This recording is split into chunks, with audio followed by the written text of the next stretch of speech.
রমজানের শেষ 10 দিন মানেই নাজাতের 10 দিন শুরু। রমজানের শেষ 10 দিন অনেক গুরুত্বপূর্ণ আমলের জন্য, কারণ এই সময়ের মধ্যেই রয়েছে সেই মহামূল্যবান রাত লাইলাতুল কদর, যে রাতের ইবাদত হাজার মাসের ইবাদতের চেয়েও উত্তম। তাই এই শেষ 10 দিনকে কখনোই অবহেলা করবেন না। এই সময় আপনার জীবন ভরে তুলুন ইবাদতে, তাহাজ্জুদ নামাজ পড়ুন, গভীর রাতে উঠে নীরবে আল্লাহর সামনে দাঁড়ান, কুরআন তিলাওয়াত করুন, আল্লাহর কালাম দিয়ে আপনার হৃদয়কে আলোকিত করুন, জিকির ও ইস্তেগফার বেশি বেশি করুন, বলুন সুবহানাল্লাহ, আলহামদুলিল্লাহ, আল্লাহু আকবার, আস্তাগফিরুল্লাহ।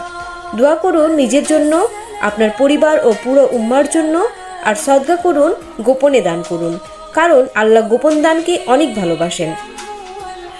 রাসূলুল্লাহ পাক সাল্লাল্লাহু আলাইহি ওয়াসাল্লাম যখন রমজানের শেষ 10 দিন পেতেন, তখন তিনি রাত জেগে ইবাদত করতেন, পরিবারকে জাগিয়ে দিতেন এবং ইবাদতে আরও বেশি মনোযোগ দিতেন।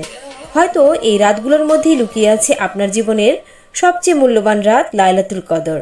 তাই দেরি নয়, এই শেষ 10 দিনকে বানিয়ে ফেলুন নামাজ, কুরআন, জিকির, ইস্তেগফার ও দোয়ার সেরা সময়। কারণ রমজানের এই শেষ 10 দিনই হতে পারে আপনার জীবনের নাজাতের পথ। ভয়েস ওভার ও অডিও তাসলিমের চ্যানেলের জন্য অনুমতি ছাড়া ব্যবহার করা যাবে না।